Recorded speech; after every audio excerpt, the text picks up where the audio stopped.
Folks, Black Star Network is here. Hold no punches. I'm real revolutionary right now. Support this man, Black Media. He makes sure that our stories are told.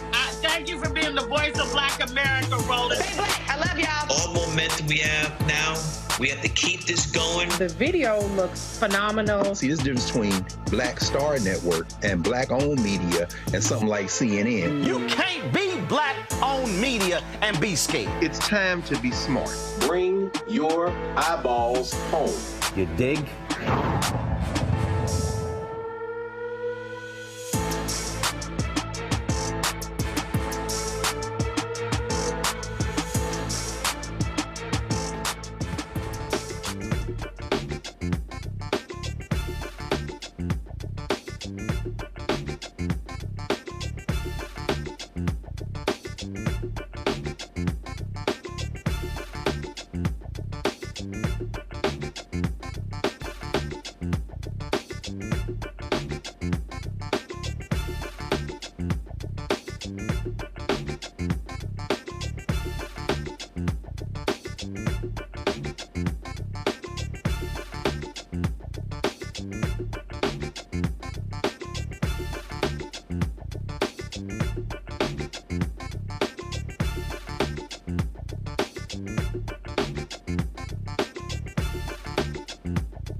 Today is Tuesday, July 16, 2024, coming up on Roland Martin Unfiltered, streaming live on the Black Star Network.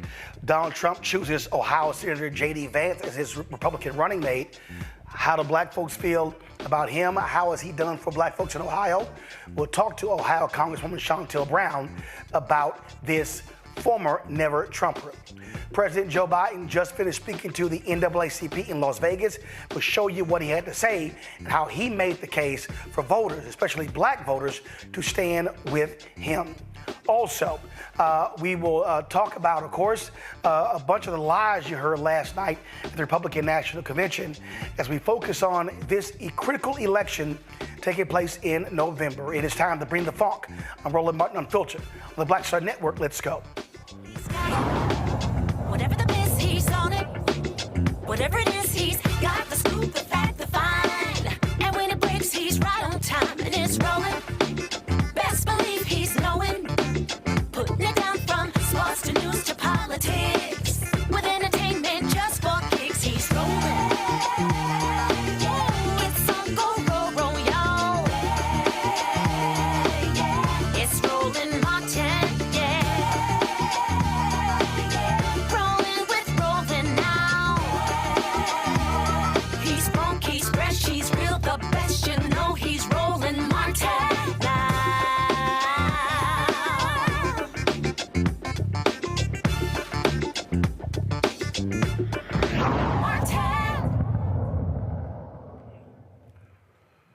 Well, there's nothing like a Donald Trump suck-up, and it's exactly what Ohio Senator J.D. Vance is.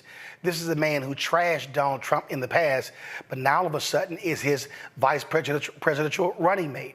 He is an opportunist. He's also an election denier, and we can go on and on and on. But who knows better than how he is when it comes to African Americans than Ohio Congresswoman Shotel Brown. She joins us right now on Roland Martin Unfiltered. Congresswoman, glad to have you back on the show. Here's a guy who all of a sudden is deleting all sorts of videos. In fact, I saw something earlier where he's deleted his position on abortion from his website. He's trying to sit here and gaslight us. You got that right. Listen, I think the people of Ohio have buyer's remorse. If there's ever been a time where people have regretted their decision, I think this one is it. And so when Donald Trump decided to pick J.D. Vance, I can tell you that we've experienced their efforts as what they're putting out as Donald Trump's Project 2025. Last year, when you had me on the show, we talked about issue 1 in Ohio, which I think was really the test drive, the test case, if you will, for Project 2025. They tried to suppress, silence, and subvert the voices of the voters in August of 2023. And that was issue 1, where they tried to eliminate a simple majority and make it so that in order to change the Constitution, you would have to have a super majority, which really means that one vote, one man, one vote would no longer be the standard in Ohio. But I am proud to say that when the people of Ohio got the information, they showed up and they showed out and they voted in record number. But that wasn't enough, Roland. That wasn't enough. They attempted to do the same thing in November when they tried to roll back women's rights and make sure that they took away the women's rights to make their own healthcare decisions. I can tell you, J.D. Vance is getting ready to put a war out on women. This is the state where we had a 10-year-old who was a rape victim that had to flee the state in order to get the care that she needed, because at the time we had not passed issue 1. This is the state that also had the sister who had a miscarriage, a natural thing that happens to us. She had it in her bathroom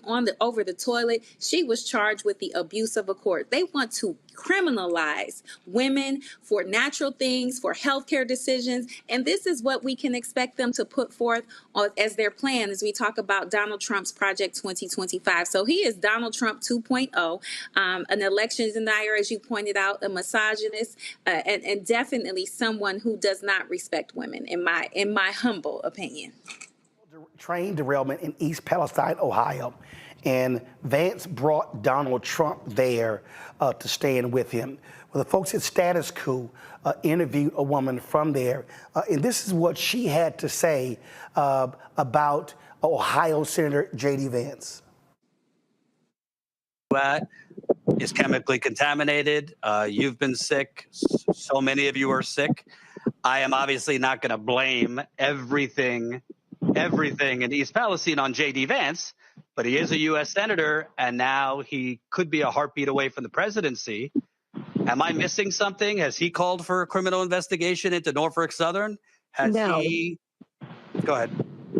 No, he hasn't called for one. We've been waiting. Charges need criminally charged. There are other entities along with Norfolk Southern that needs criminally charged. J.D. Vance was wonderful in the beginning with coming in, sending his assistance or help, and then all of a sudden, we don't hear from him.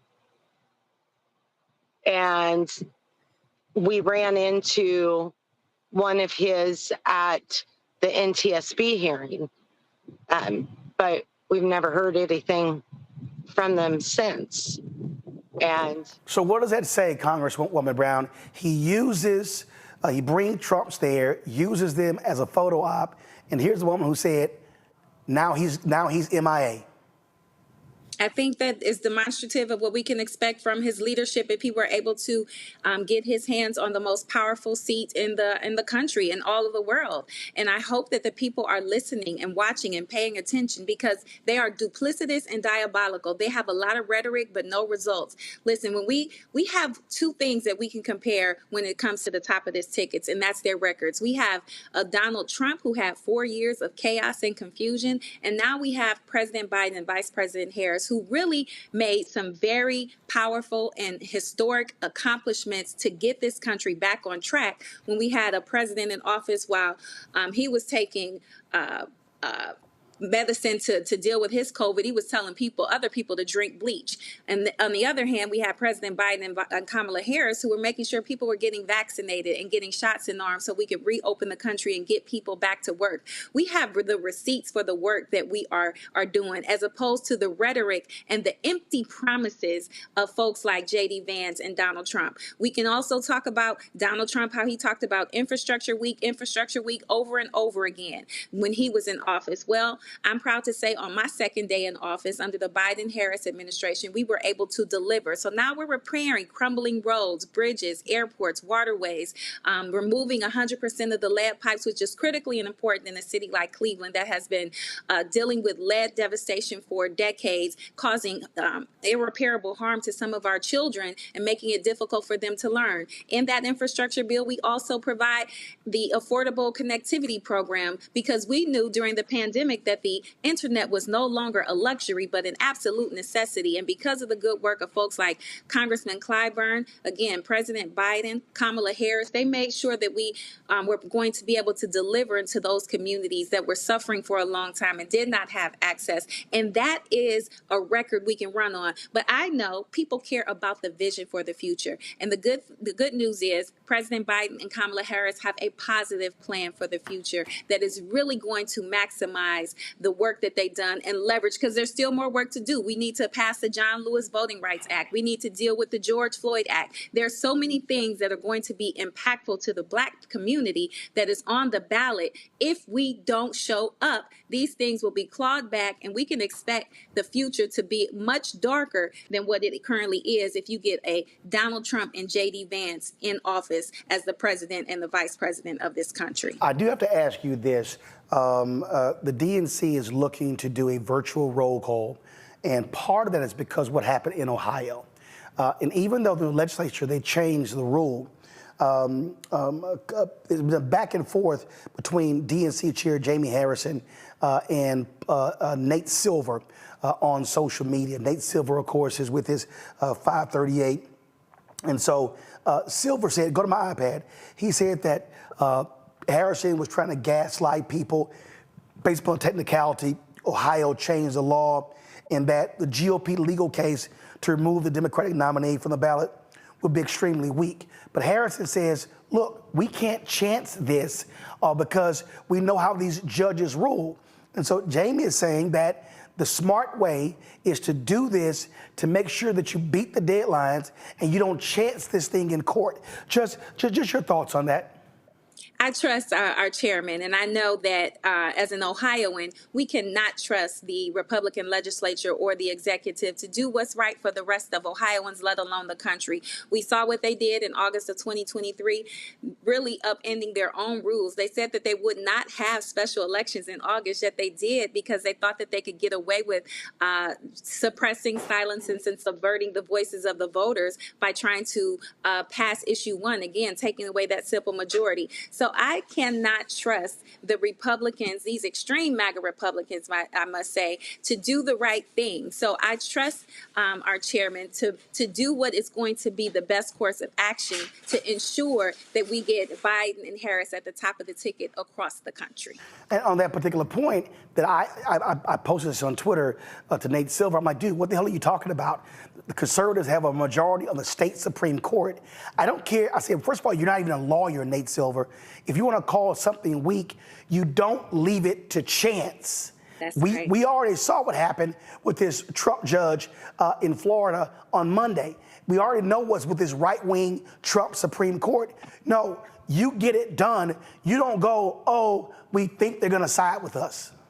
That's right. And you remind me of what happened in 2016 when we talk about the vote and we talk about how people set out that election, when we had one of the most qualified candidates to ever seek the office of presidency, and by the name, her name was Secretary Hillary Clinton, who ran, who then had Trump as a candidate at that time. People were sitting at home. Some of the hemming and hawing and the waffling back and forth that I've been hearing about this 2024 election reminds me so much of 2016.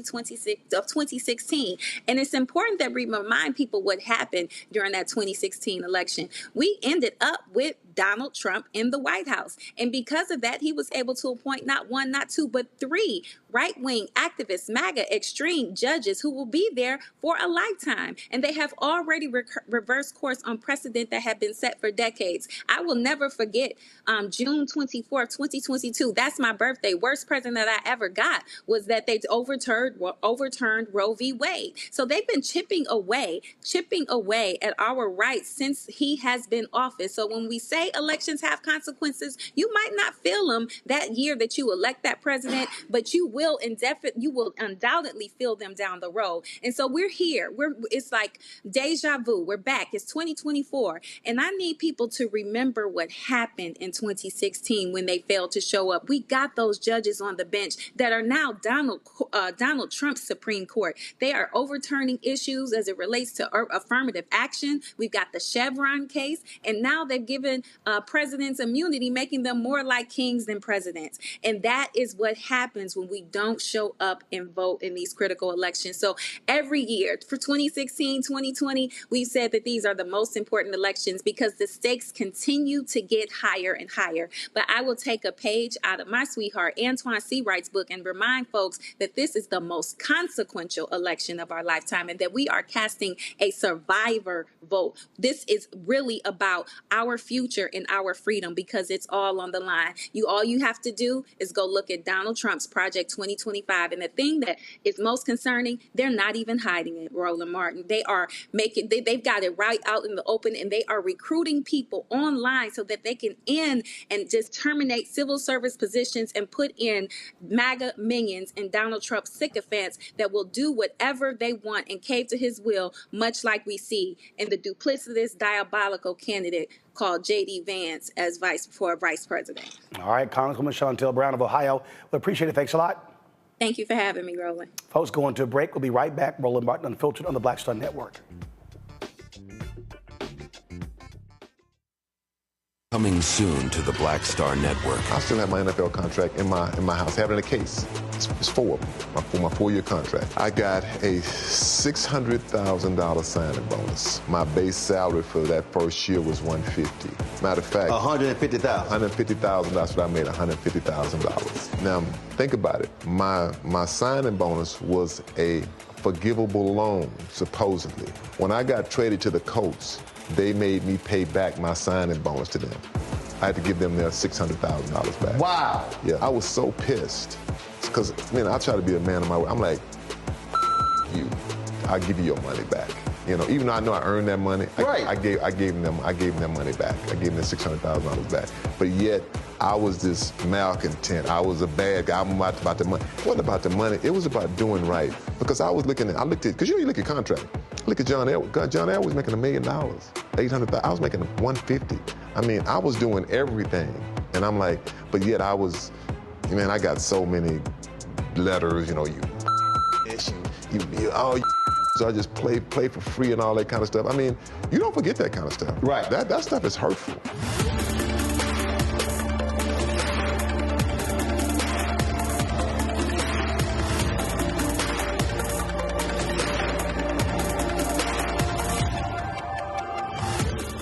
Sherry Shepard, and you know what you're watching, Roland Martin Unfiltered.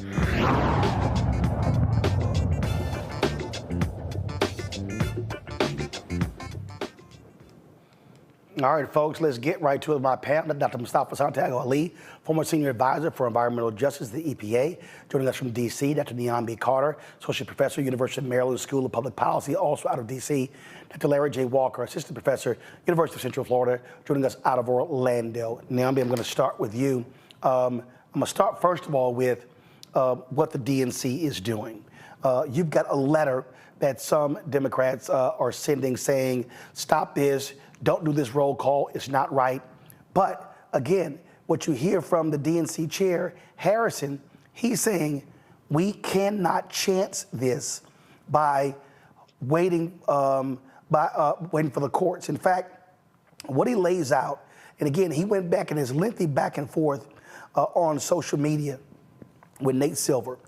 And this is what Harrison said, because Silver called it a technicality. Go to my iPad. Harrison said, for the last few cycles, it has always been a technicality for Ohio and other states to give a waiver to the RNC and the DNC for their convention certifications. He said, for the first time ever, Ohio didn't do so. He said the DNC acted in our own best interest in May and decided to move forward with the virtual vote. The governor called a special session to address the situation. However, the Ohio GOP decided to play games, refused to pass a clean fix, and passed a bill that included a poison pill for Ohio legislative Democrats. Furthermore, they passed the bill as a non-emergency bill, which meant we have to wait 90 days for enactment, meaning the bill is not enacted until September after the original August 7th deadline. So we're supposed to rely upon the goodwill of those same people. Please don't gaslight me. He also said that he laid out in terms of the Rules Committee what they should be doing. Jamie Harrison is right. The last thing you want to do is throw this thing to the courts. And Nate Silver is even more pathetic because he actually said this here. Nor is Ohio a swing state. If Biden's name is on the ballot in Ohio and Kamala Harris in the other 49 states, it wouldn't affect his odds of winning the Electoral College one bit. The job of the DNC chair is to have his candidate on all 50 ballots. Nate Silver should shut the hell up. You on mute. Sorry about that. I said Nate Silver has been a problem for a while. Nate Silver is one of these people who is very technically astute, but doesn't really care much, I would say, for the politics of everyday people and the lives that they have to live. And the fact of the matter is, if we have a state that can simply take someone off the ballot, this is going to be a problem for the citizens of that state. It's essentially taking away their right to vote. And if you don't think that's a problem because of what statistics tell you, then I think you need to go back and really figure out what this is about to you. I think a lot of people approach political science and politics as it's just a matter of crunching numbers, but this is real people's lives. And so whether it affects the statistical outcome or not, it doesn't really matter. What matters is the rule of law. What matters is the principle of elections and what they're supposed to be for. So if it doesn't matter to Nate Silver because his life functionally won't change because of this. It matters to the people of Ohio, however, in particular the Black folks and the Latin folks in Ohio who essentially won't get a vote that day. So this is, I think, again, politics run amok. And part of the reason why people are so confused about what to do, because they get mixed messages like this. And when you start talking about what is statistically anomalous and telling people it essentially doesn't matter, they shouldn't care, then why would anybody show up? I mean, what's crazy here, Larry, you don't chance anything. You don't say, well, you know what? We could just, it's a weak case. We have seen weak cases where the Republican judges just took it to the hilt. Yeah, so Roland, my colleague just made a great point. Another point, I feel like I'm reminded of Eddie Murphy who said, don't fall off a banana and tailpipe. Listen, the Republicans have been tell us who they are for the last several years. And what's happened in Ohio has been going on for the last couple of months. So the chair is right. If you sit around and wait, who knows what's going to happen? You certainly, like I said, if this goes to the courts, you already see the kind of games they're playing. The other thing, Roland, about this issue, particularly about what's happening in Ohio, is this is a snapshot of what a Trump administration will be like if he gets elected. He wins in November and they get sworn in January. And I don't think people are paying close enough attention between the rhetoric about him talking about being a dictator and then the games are being played by Republicans in the state of Ohio. They're directly connected. They're telling you now what it's going to be like under a Trump administration. And so it's going to be really important for, like I said, folks to go out and vote. The other thing is Nate is a data scientist. And so being a data scientist does not mean you are have enough background about politics to understand certainly the legal system. And then secondly, understand that many of the games that are played by state and local party leaders, particularly like the GOP. So I think his opinion doesn't really matter. And the other thing is, Roland, listen, once again, this is going to be like what it's going to be like living in the United States in a couple of months if people don't get out to vote. And so I know we're going to talk later about President Biden being at the NAACP convention, but it is really important, not only for Black folks and Latin folks in Ohio, but the states across the country to understand that this is the last line of defense to deal with these issues, because if not, you'll be dealing with this for years in the future, and then your grandchildren and children would ask you why. Where were you at, and why didn't you do something? The thing here, Mustafa, that is clear is when you have, first of all, Nate Silver, are you a reporter? Or what the hell are you? Who the hell are you to tell the DNC chair in a back and forth that he's gaslighting and they should not be doing something that they have the right to do?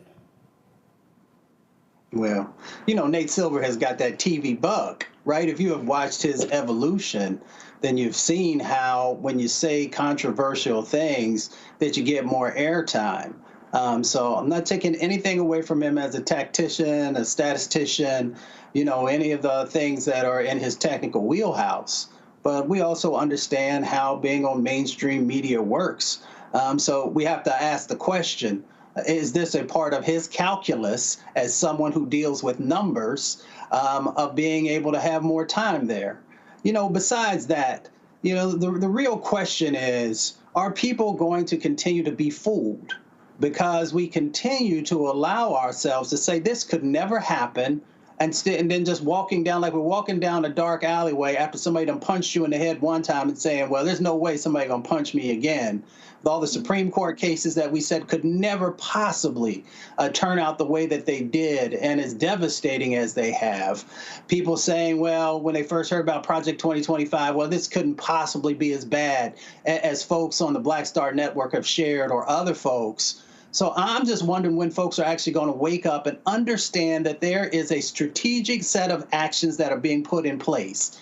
And with those strategic sets of actions, there are also traps that they're hoping that you will step into, with the idea that this couldn't possibly happen. I couldn't possibly get caught in this bog, if you will, that would slow a process down, stop someone from being able to vote. So we just need to kind of wake up and understand that folks have actually thought this stuff through, and there is real intentionality in the things that we're dealing with in this moment.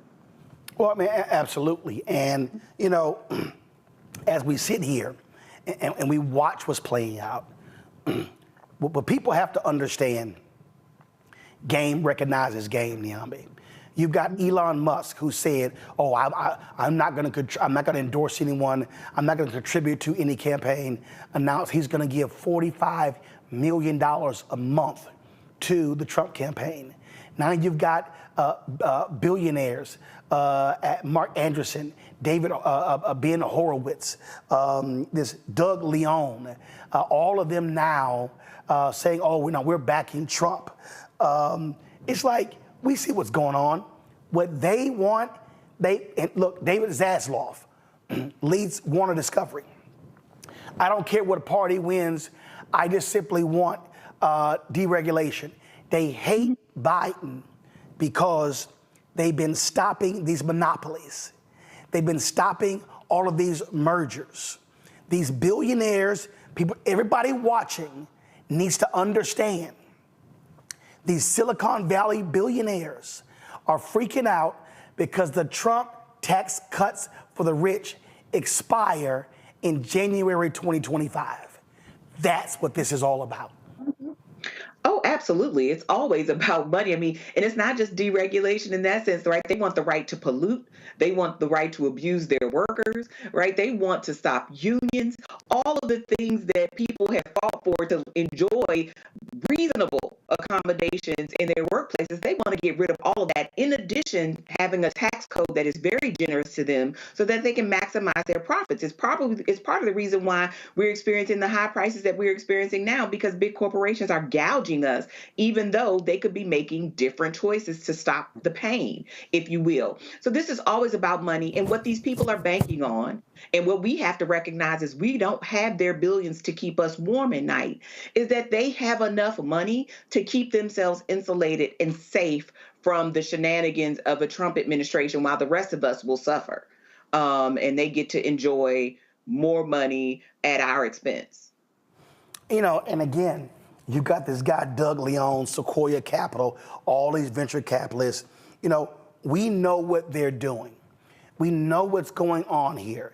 And so now all of this shift that's going on here. And that's also what's happening on the Democratic side, Larry. You've got Adam Schiff, who's gotten called out because at a fundraiser, he privately said to the folks that, hold on one second. So Adam Schiff at this fundraiser, he with Biden at the top, he says that, again, go to my iPad. He was speaking to donors. He said the party's going to suffer major losses at Biden at the top, and they're going to lose the House, they're going to lose the Senate. They're talking only to donors. They're not talking to the base. They're not talking to regular average people. These donors They are also, these Democratic donors are also rich people. So we see what's going on here. They want to control the process. And here's the thing, Larry.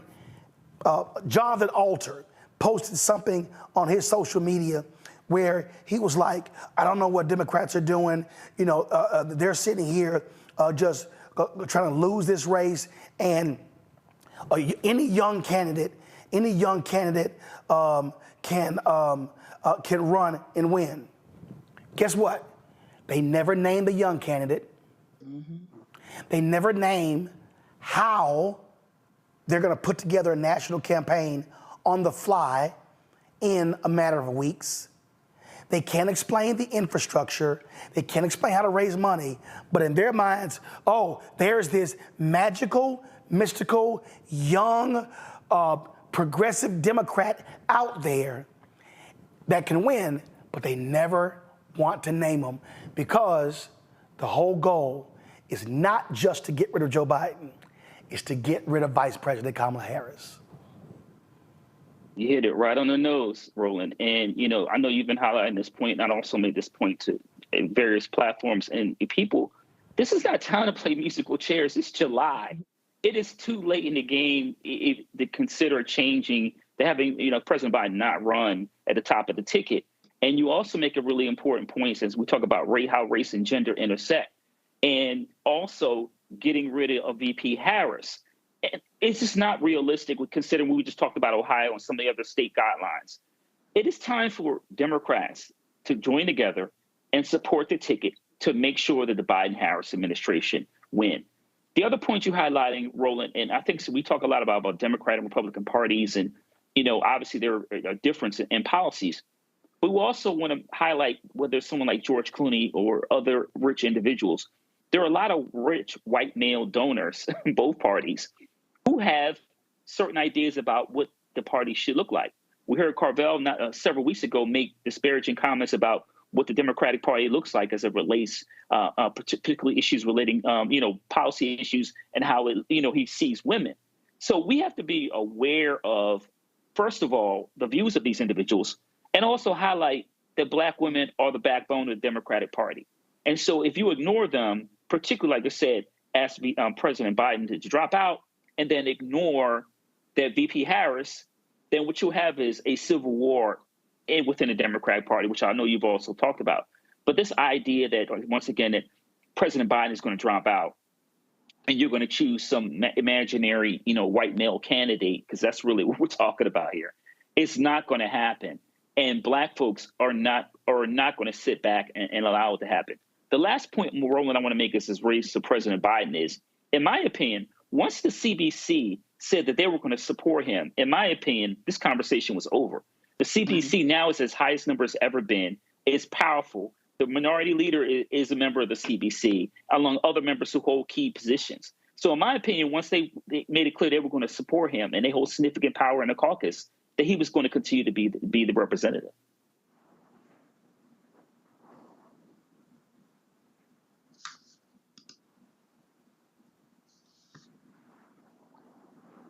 I've asked this of John Favreau, Tommy Vietor, David Axelrod, Jonathan Alter, to Julian Castro, to numerous people. I keep saying, name me the candidate who y'all want to replace Biden. There's never a name. There's never a name. In fact, CNN had a story that says prominent Democratic pollster Stan Greenberg has been running the polling data. And here's the headline right here. Private efforts to nudge Biden to step aside continue. And so they go in here and they say, Democratic pollster Stanley Greenberg shared his take that Biden is on track to lose the election in a way that does deep damage to other Democratic candidates. We'll lose everything. It's going to be devastating. Guess what? Stan Greenberg is a business partner with James Carville. Stan Greenberg and James Carville, they're talking about, got to replace Biden. They never name anyone. Again, no board of directors fires the CEO and you not already have his or her replacement in line. You don't do it. You can't show me no smart university fires the president and not already have the interim tab to take over. No television network fires an anchor and not have the replacement in place. So it is dumb to go, let's get rid of plan A and we'll figure out plan B. You are literally inviting chaos. Now, I would suggest, Mustafa, that if these same Democrats had spent the last 18 days with their sight and focus on Trump and MAGA and Predator 225 and not Biden, it might be a different conversation. The Republicans don't even have to criticize Biden because you've got a handful of Democrats who are doing the job. Well, you know, privilege is addictive. And privilege also tells you that you know more than everybody else. And I'm not a pollster. I'm just a country boy. So what I usually do is I pick up the telephone and talk to folks. Now, I've worked in over 1,000 communities, the majority of them inside of our country. So I just pick up the phone and call folks. I guess maybe I am a pollster and I just don't know it. And I just ask them simple questions about who is it that you're thinking about and why are you thinking about them? And who is it that you're not thinking about and why you're not thinking about? Now, some folks may only know one or two folks, but they know the reason why they're considering voting for that individual. And I'm always amazed by these pollsters who I'm like, do you have any relationships with folks so that they actually tell you how they really feel about something? And I talk to black folks and brown folks and lower wealth white folks and indigenous folks and sometimes some other folks that are part of the mix of groups that I've worked with over the years. And none of them, except for I think there was just maybe I would say about 4 or 5% that actually said that they were hoping that there would be a change at the top from what's currently going on. Now, I put that in perspective because, it's not like I'm talking to 100,000 people or something like that, but it is a cross-section of America, both folks who live in urban communities and rural communities. And I'm very clear with what they've shared with me. I did not try and lead them in any direction. I just wanted to listen. So I don't know where these individuals, whether in Washington, D.C. or in New York or California, are getting their information that the vast majority of people across the country are looking for this big change. What does happen is folks will share with me, well, I keep hearing on TV that everything is messed up. So maybe I should be thinking a little bit differently, but I'm still locked in with the individual whom, that I gave my vote to last time and who I'm interested this time. So, I'm not sure how they do it, but I am very clear that we have very wealthy people who continue to place profit over people, even if it doesn't make any sense, because as both the other esteemed doctors have shared, they're going to be all right. The question is, are we going to be all right? And if we allow ourselves to continue to deal with this chaos and confusion that some folks are doing intentionally and others because they caught up in the mix, then you're going to lose. But if you get out there and do the damn work, and make sure you're knocking on the door and you make sure you're highlighting the differences between the two major candidates, then everything going to turn out all right. But if you're not willing to do that work, we all know what's going to play out. Absolutely. All right, folks, going to go to break. We come back. We'll continue our conversation here. But before I go to break, I love these billboards that are going around Milwaukee. Check this out. Check this out.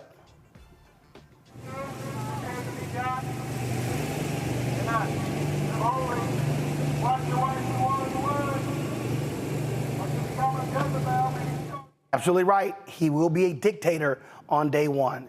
You're watching Roland Martin Unfiltered on the Black Star Network. Support the work that we do. Join our Bring the Funk fan club. So your check and money order to P.O. Box 57196, Washington, D.C. 20037-0196. Cash App, $RM Unfiltered. PayPal, R Martin Unfiltered. Venmo is RM Unfiltered. Zelle, Roland at RolandSMartin.com. Roland at RolandMartinUnfiltered.com. We'll be right back. On the next, A Balanced Life with me, Dr. Jackie. People can't live with them, can't live without them. Our relationships often have more ups and downs than a boardwalk roller coaster, but it doesn't have to be that way. Trust your gut. Whenever your gut is like, this isn't healthy, this isn't right, I don't like the way that I'm being treated. This goes for males and females.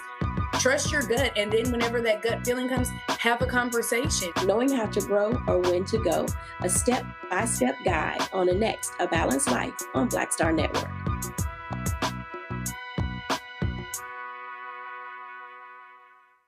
Good job, good pay, good life. Would you be willing to walk away from it to achieve real wealth? Well, that's exactly what this woman did. And boy, did it pay off. Once you make the decision that this is the direction that you're going to go in, I do believe that there's power in having a decided heart. Hear her story on The Next Get Wealthy with me, Deborah Owens, America's Wealth Coach, on Black Star Network. Coming up on The Next Black Table, a conversation with Professor Howard W. French on his new book, Born in Blackness, covering 600 years of global African history and helping us understand how the world we know today is a gift from Black people. There could have been no West without Africa and Africa. That's on The Next Black Table with me, Greg Carr, only on the Black Star Network.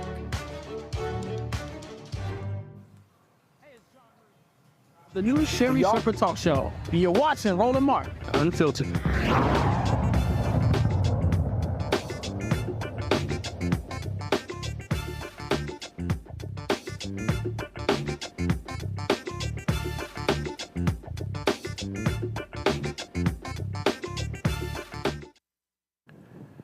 All right, folks, welcome back to Roland Martin Unfiltered on the Black Star Network.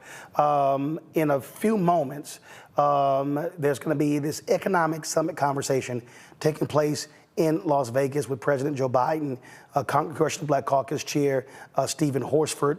It popped up a few moments ago, and so we're waiting for them to go back live to that particular feed. So let's do this here.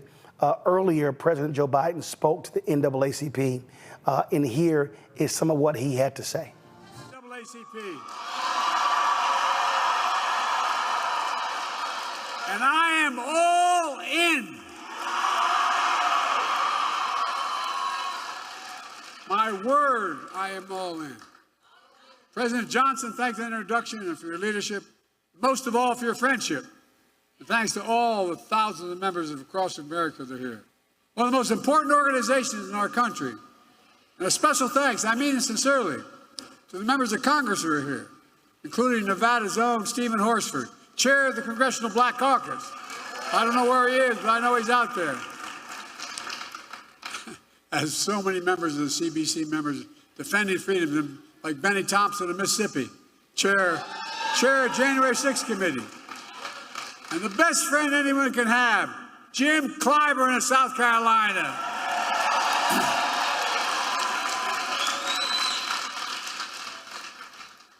In case you didn't notice, Jim turned it around for me in 2020. Look, in June of 1947, Harry Truman became the first president to speak at this convention. And he was remembered for a lot of things. With the help of the NAACP, he desegregated the military. He laid the groundwork for the civil rights agenda. And he built upon President Kennedy by that. President Johnson, who signed the Civil Rights Act of '64, 60 years ago. Harry Truman was president, who was often counted out, but he was also known for something else. The story goes, Truman said, if you want a friend in Washington, get a dog. Well, guess what? After the last couple of weeks, I know what he means. But that's why it's so good to have real friends. I'm not being solicitous. I have real friends. So many of you have had my back, and I think I've had yours as well. And I will never forget it. Got a couple Delaware folks here still. And one of my best friends, when I was a lifeguard in the projects, he was, his nickname is Mouse. Mousy, there you are, pal. end up running longshoremen and loyal as hell. I'm truly honored to be here, to meet at this tense moment in this country, and it is a tense moment. Just a few days after the assassination attempt on Donald Trump, we're grateful he was not seriously injured. We continue to pray for him and his family. It's time for an important conversation in this country. Our politics has gotten too heated. I've said in the Oval Office on Sunday night, as I made clear throughout my presidency, we all have a responsibility to lower the temperature and condemn violence in any form. You've got to remember, in America, we're not enemies, we're friends, we're neighbors, we're fellow Americans. Most importantly, must fully and firmly reject not only political violence, but violence of any kind, period, no exceptions. We have to say with one voice that violence is not the answer. That's what we should rally around as a nation. That's the unity I'm talking about. Few organizations know that better than the NAACP. For the race riots in Springfield, Illinois in 1908, the NAACP was formed. That's what started it. You know the pain and the price of violence. You understand if you're going to talk about standing against violence, you must stand against all violence. You must stand against violence perpetrated against presidential candidates in Pennsylvania. You must stand against all violence. The violence perpetrated against George Floyd in Minnesota. Against black veterans like police officers Eugene Goodman on January 6th. And black election workers like Ruby Freeman and Shane Moss in Atlanta. We have to stand against the violence and intimidation of white supremacy, the murder, innocent lives in that grocery store in Buffalo, New York when I went up there. Mother Emanuel Church in Charleston, South Carolina. Was standing against the violence that murdered children in Sandy Hook and Uvalde. Concert goers in Las Vegas. Innocents on the street all across America that never make the news. There's Uvalde every day in the communities across the country. If you're going to be outspoken on one, don't be silent on others.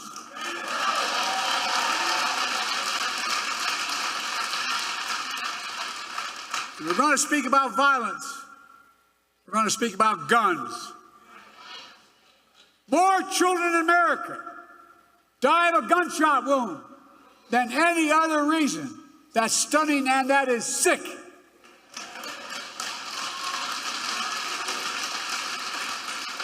And it's sheer cowardness if we do nothing about it. So, if you want to stand against violence in America, then join me in getting these weapons of war off the streets of America.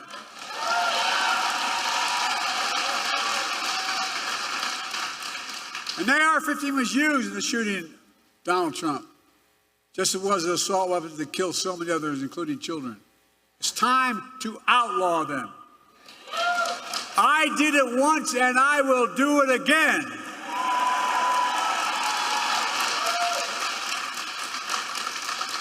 Now, just because we must lower the temperature in our politics and relate to violence, it doesn't mean we should stop telling the truth. Who you are, what you've done, what you'll do, that's fair game. As Harry Truman said, I've never given anyone hell. I just told the truth and they thought it was hell. That's what I'm going to do. Well, here's the truth about why Donald Trump's presidency was hell for Black America. He tried to repeal Obamacare to kick millions, I mean millions of Black Americans off their health insurance.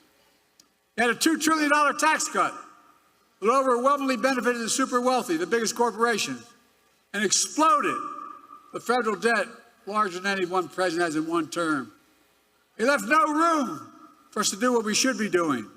Invest in things that affect people's lives, like child care, elder care, and so much more that grow the economy and help people. His mismanagement of the pandemic was especially devastating to Black communities. Oh, I know, because in other countries, other communities of color. That economic crisis drove up Black unemployment, decimated small black businesses, and you peacefully protested George Floyd's murder. Donald Trump called for the National Guard to go after you. What in the hell's the matter with this man? No, I'm serious. Go figure. From a guy who spread the birtherism lie against Barack Obama, saying he wasn't born in America and he wasn't a U.S. citizen. Of course, here's what he thinks of black jobs. I love his phrase, black jobs. It tells a lot about the man and about his character. Folks, I know what a black job is. It's the Vice President of the United States.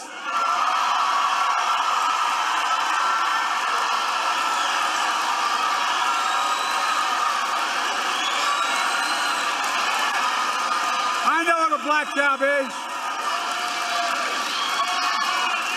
The first black president in American history, Barack Obama.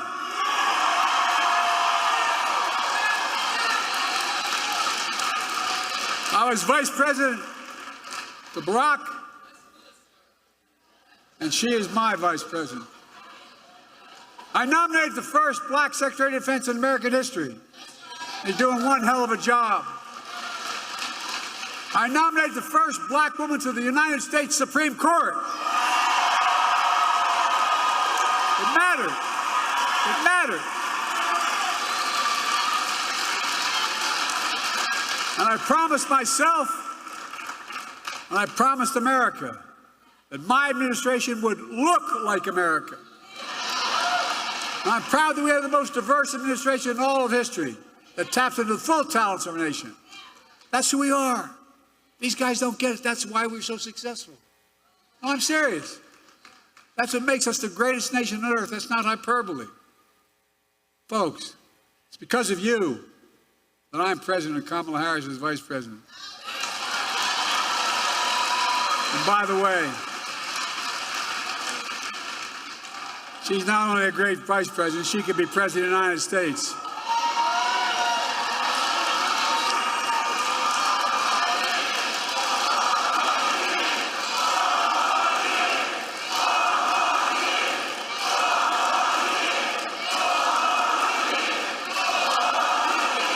Thank you. With the help of the NAACP, the black elected members in the Congress, we've gotten so much done. Seriously. Presidential historian said we've gotten more done of consequence than any president since Franklin Roosevelt. Just think about where the black community was when I came into office. Think about how far the black community has come. But we still got a long way to go. COVID no longer controls our lives. Our economy is not figuratively, literally, the strongest economy in the world. Historic low black unemployment. Record growth in black small businesses. Let me say this again, because Trump is lying like hell about it. The black unemployment hit a record low under Biden-Harris administration.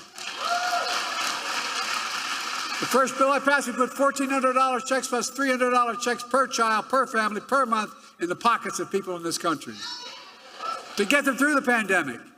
Not Trump's administration. Kamala and I did that. We put more money in the pockets of than anyone. We cut black, and the consequence, we cut black child poverty in half. And what we're finally getting through to people, my economic policy grows the economy when we spend money. Grows it.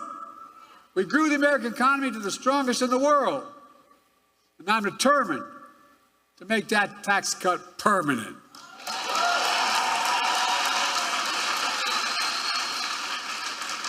No child should ever go hungry in America. And by the way, all the data shows they can't let them tell us we drive up deficits. They drive up deficits, folks. When you have child care, guess what? Mom or dad can work. And the child can be safe. We're connecting black neighborhoods that were cut off with old highways and disinvestment decades ago. My city, Wilmington, Delaware, I-95 runs up through what used to be the black community, divided it, 6 lanes wide. We're going to make sure that the states want it. We're going to be able to pave over at the top of that and still have the highway. Connecting neighborhoods. We're removing, which is costly, every poisonous lead pipe in a house in America so every child can drink clean water without fear of brain damage. We're delivering high-speed and affordable broadband. No child should have to sit out in the parking lot with their moms in front of a McDonald's so they can get online to do their homework. And because of you, we're not only protecting Obamacare, you allowed me to increase it, making health care more affordable. We're putting, and by the way, more than it's ever been, millions of African Americans now have health care because of what we've done. We're putting home ownership within reach. How do you generate generational wealth, no matter what community you're from?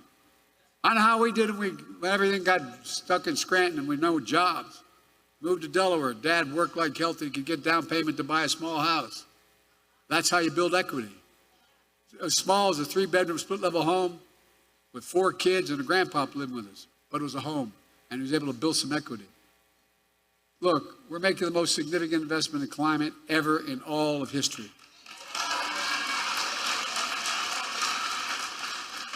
Including most significant action on environmental justice ever. Look, folks, think about this. My state of Delaware, if you know, not many don't know my state. My state of Delaware has a Delaware River runs up along as jagged. But at the top of the state, there's a half moon. And it goes up along more oil refineries on the other side of that half moon in Marcus-looking areas than anywhere in the country, including Houston. And guess what? The wind blows southeast. We had the highest cancer rate for the longest time. But you know who's affected? Fence line communities. And you know who the fence line communities are? Black communities. And I promised, as we make this legislation work, we're going to take care of those communities first. First. I mean it. Same way in Louisiana, same way in other places. Look, we've received student debt for more than 4 million borrowers. A significant amount are black borrowers. I don't know how many have called me, say, Mr. President, or God, I've gotten phone numbers, I've called them back. Mr. President, thank you. I couldn't get married. My debt was so large. I couldn't have children. I couldn't think of, no, I'm serious, you know it. I couldn't buy a home. But what you did, you freed me of my debt, and you gave me $10,000 for a down payment in a home.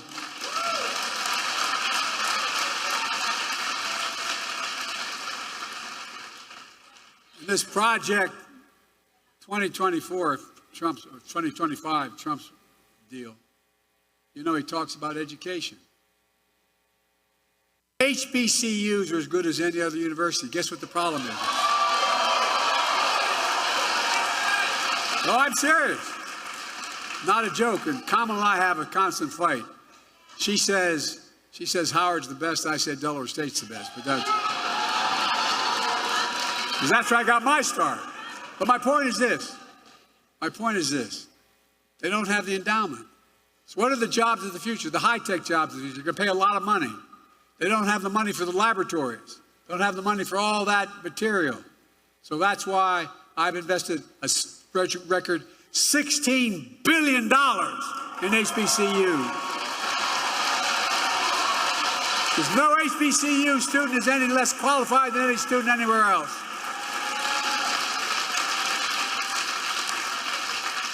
And by the way, we're making sure that no one goes to jail for the mere use or possession of marijuana.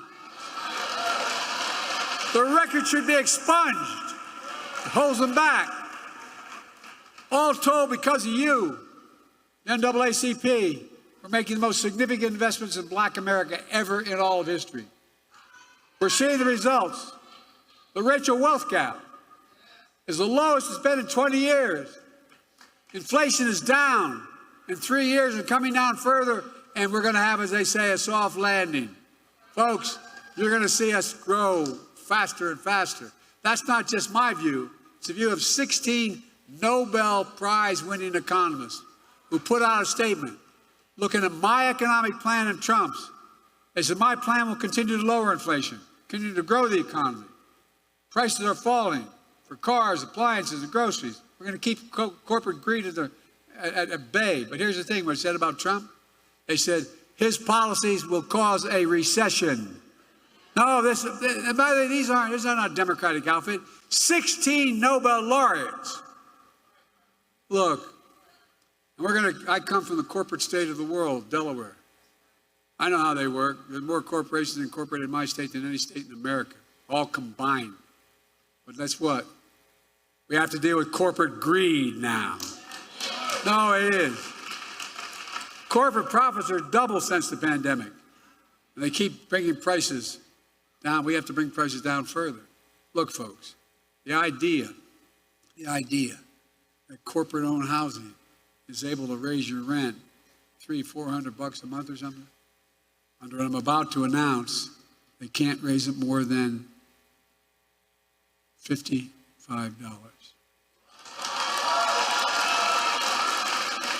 That debate is taking place. The bottom line is we're just getting started. Well, no, it's not enough to talk about the past. We need a vision for the future. Here's my plan for the first 100 days of the second term. Kamala and I are calling on Congress to pass the John Lewis Voting Rights Act.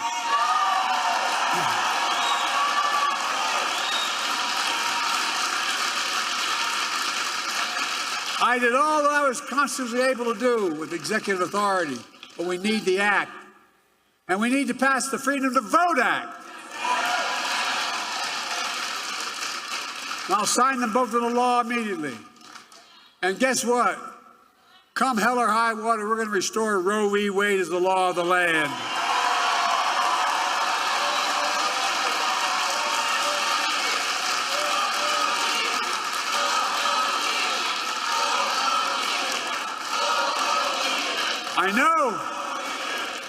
I know you say, Joe, you may not have a Congress. Well, guess what? You all told me I couldn't pass the Inflation Reduction Act. You all told me I couldn't face it. Anyway, we did it with your help.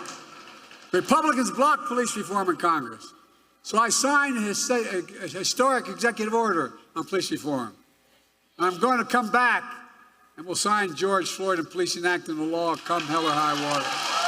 Not only going to stop MAGA Republicans, going to stop them in their program on 2025. We're going to stop them from cutting Social Security and Medicare. I'm going to expand Social Security and Medicare by making the very wealthy begin to pay their fair share. We're going to bring rents down, as I said. We're going to build 2 million affordable homes and cap rent increases of 5% a year so corporate landlords can't gouge. Anyway, I don't want to get going. I'm going to get very upset. But they're just gouging Americans. And we're going to keep relieving student debt.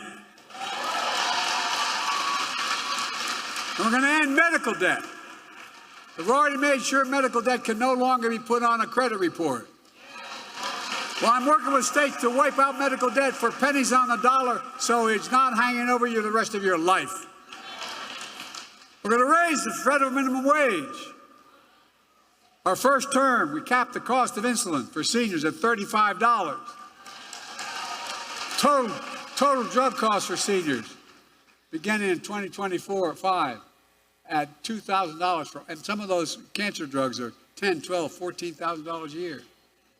But the second term, we're going to do that for not just seniors, for everyone in America. And by the way, not only saves lives, it will save taxpayers, just what I did on the first round on dealing with Medicare. It saves the taxpayer $160 billion because they don't have to pay these exorbitant prices to these, anyway. This year, Medicare is negotiating lower prices for some of the costliest drugs on the market. That threats everything. That treats everything from heart disease to arthritis. In the next term, we want to go further, give Medicare the power to negotiate lower prices for 50 drugs a year, not 10. That not only will save lives, It's estimated to save the taxpayer another $200 billion a year. This is saving taxpayers money. By the way, if you notice, all the stuff they said, big spend in Biden, we have lowered the deficit, not raised it. We've increased economic growth. Folks, here's what else I'm determined to do.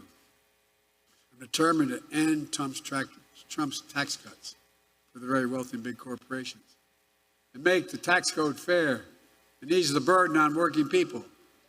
I kept my commitment that no one making less than $400,000 I never saw in my life till I got elected president will pay a penny more in federal taxes. But here's the deal. We have in America, since the pandemic, 1,000 billionaires. 1,000. You know how much in federal tax they pay? 8.2%. That's their federal tax, 8.2%. We're going to make billionaires pay a minimum of 25%, which is low. No billionaire should pay a lower tax rate than a teacher, a firefighter, a nurse, a janitor. That's simply ridiculous. And when we do that, that alone will generate $500 billion in revenue over the next 10 years, allowing us to lower costs for families and save the government. President Biden's speech. You can go to our Black Star Network app or our YouTube channel. You can see the rest right now live in Las Vegas. Congressman Steven Horsford, chair of the Congressional Black Caucus, is speaking at this economic summit conversation. Let's go live right now. Doing everything right to feel like you're not getting ahead. But because you voted, this diverse district delivered. And we came through for President Biden in 2020.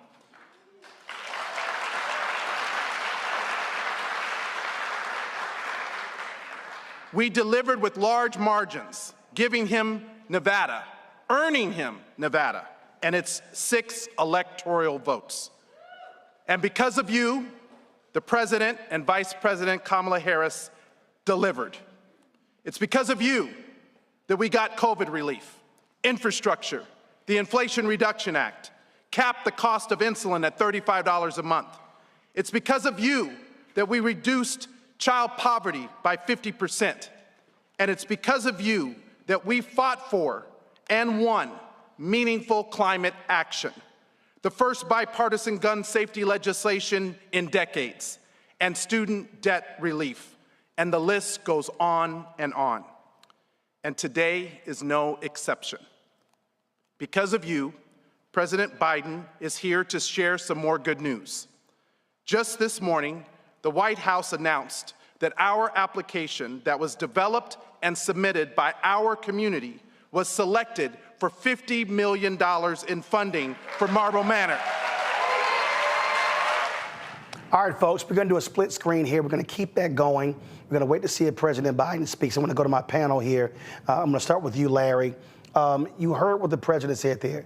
Very vigorous, talking about what he accomplished for Black America, what he laid out in the speech to the NAACP, Donald Trump could never say. And you also notice Donald Trump has no plans and will not be at the NAACP convention in Las Vegas. I doubt he'll be at the National Urban League next week or the National Bar Association or any other Black convention. Roland, I don't even know if former President Trump knows what NAACP means, right? So, he's not going to be there because we obviously made the joke, and President Biden certainly made an excellent point about what Black jobs, that comment that former President Trump made about Black jobs. But listen, President Biden and VP Harris have a comprehensive record of addressing issues that have impacted the Black community. I think people really don't understand in terms of, first of all, the forgiving student loans. I know a number of friends who had their student loans forgiven. And this is how you build Black wealth, because Black people are more likely to incur debt because we come from underserved communities, but underinvested. So the student loan forgiveness alone has had a huge impact on people that I know. They can now buy homes, they can invest in land, they can send their kids to college and make other important investments. So that by itself is critically important. Roland, we also have to talk about the Infrastructure Act and the CHIPS and manufacturing, science and manufacturing bill. All these bills lead to stimulating the economy. So we also have to make the mention, as President Biden talked about, in April of last year, we had the lowest unemployment rate ever recorded by the Department of Labor. This is critically important, as we just remember a few years ago how high the unemployment rate was during COVID and after COVID. In addition to that, the Biden administration has made it a priority to make sure that the resources come from the federal government to make sure there are more Black-owned businesses. So he obviously has a lot of clear points he made, and they're very important in this election year. Let's go back to Las Vegas right now. Protect the progress that we've made and build on it. Together, we can build an economy that works for everyone. And together, we can protect our freedoms, our rights, and our opportunities for generations to come. Ladies and gentlemen, it is indeed my honor. Please join me in welcoming our President of the United States, Joe Biden.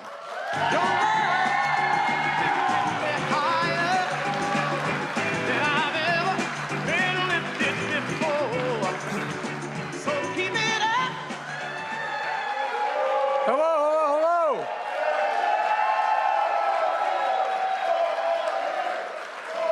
Thank you. Thank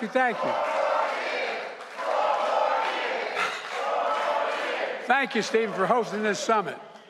You're a good friend, and I'm always grateful for your leadership, and I mean that sincerely. And thanks to all of you for being here. You're part of an economy that I've always believed in, and we're finally building. The days of failed trickle-down economics are over. We're building an economy from the middle out and the bottom up, so that when that happens, the middle class does well, the poor have a shot, and the wealthy still do very well. We're also providing and proving that Wall Street didn't build America. The middle class built America, and unions built the middle class. And our plan is working. For example, my administration announced today that Southern Nevada Regional Housing Authority and the City of Las Vegas will receive, as pointed out, $50 million grant, allowing the city to renovate and build hundreds of affordable housing units. Invest in early learning, which studies show increase the prospects of 3 and 4 and 5 years old being able to finish high school and go all the way down to community college. To continue to support small businesses. Small business makes up half the economy, not just the Fortune 500. Small business makes up half the economic growth in America. I want to thank Steven for his leadership on all of this. You know, it grows the economy. It's what we've been doing from the start. We inherited a pandemic, an historic economic crisis. As soon as I came to office, I signed the American Rescue Plan to turn things around. For example, it funded $1 billion for Nevada to help boost affordable housing, help 8 million families avoid foreclosure and eviction, stay in their home when they're little or no income in the depths of the pandemic. And now, 8,000 new homes are being built across Clark County for families, seniors, and veterans. This grows the economy. It grows the economy. But that's not all. We're continuing to take corporate greed, take it on, getting our rents down. On my watch, America has been building more houses and apartments than any time during the Trump presidency. And Steven's help, a few months ago, I came here to Nevada and announced the boldest housing plan in a generation to make housing more affordable for working families. And that includes building 2 million more homes, providing $10,000 tax credit for middle-class families buying their first home with incomes under $200,000 a year. It's going to help lower housing costs. It's going to help people start to build wealth. Today, my administration is sending a very clear message to the corporate landlords. We are going to cap rent increases at no more than 5% a year, period. We're letting them know if they abuse the system, you'll lose valuable federal tax breaks. I've also just announced a new initiative to repurpose federal land that we no longer need to build affordable housing. Here in Nevada, that would support 15,000 or more affordable homes. It matters. This matters. As soon as we came to office, we also changed the way the Paycheck Protection Act worked under my predecessor. When he favored big businesses to qualify over mom-and-pop businesses, we moved women and minority-owned businesses and small businesses to the front of the line instead of keeping them at the back of the line, as my predecessor did. This grows the economy. We increase funding for Minority Business and Development Agency, which my predecessor tried to eliminate.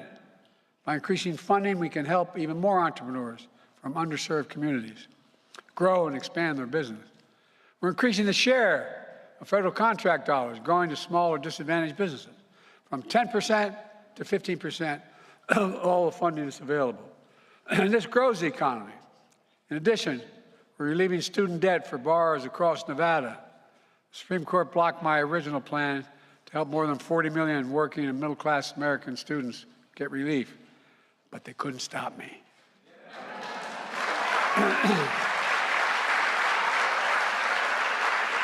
For example, I took the existing loan forgiveness program for public servants, teachers, nurses, firefighters, police, etc., and made it work. Which says that if you work for 10 years in those professions and you paid what you owed for your student loan, at the end of 10 years, it's wiped out.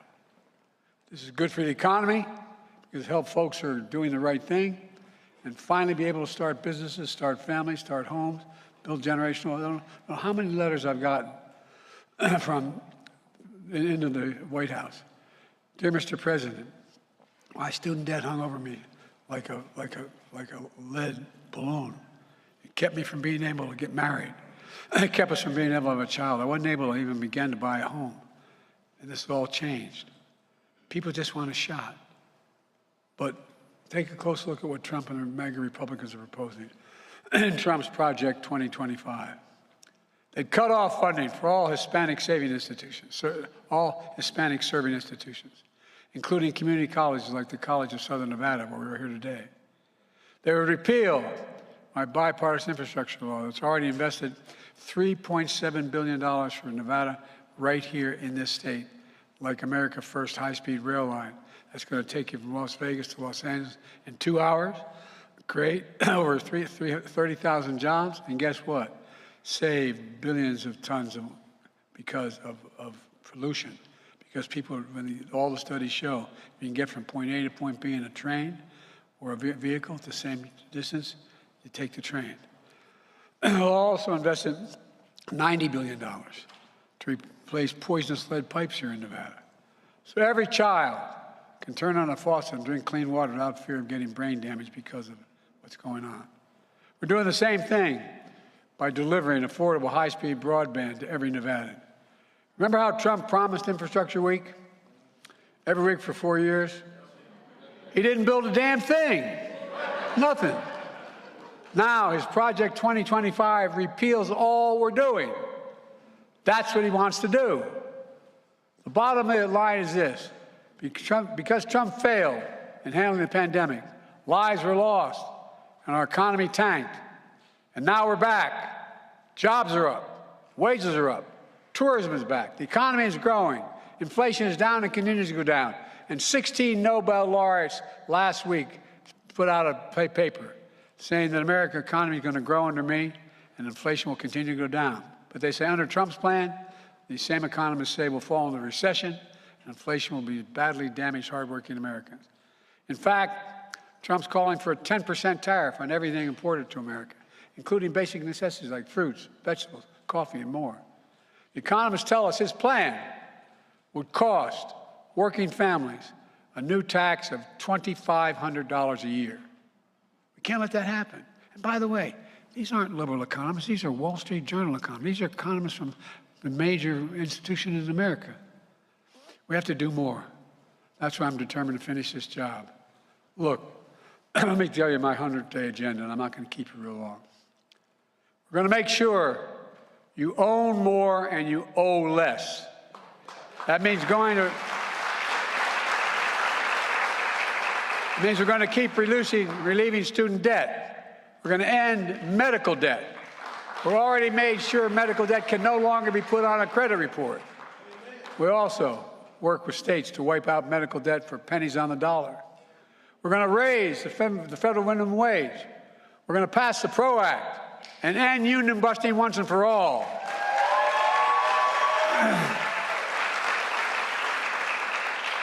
As was mentioned, we capped the cost of insulin for seniors at $35 a month.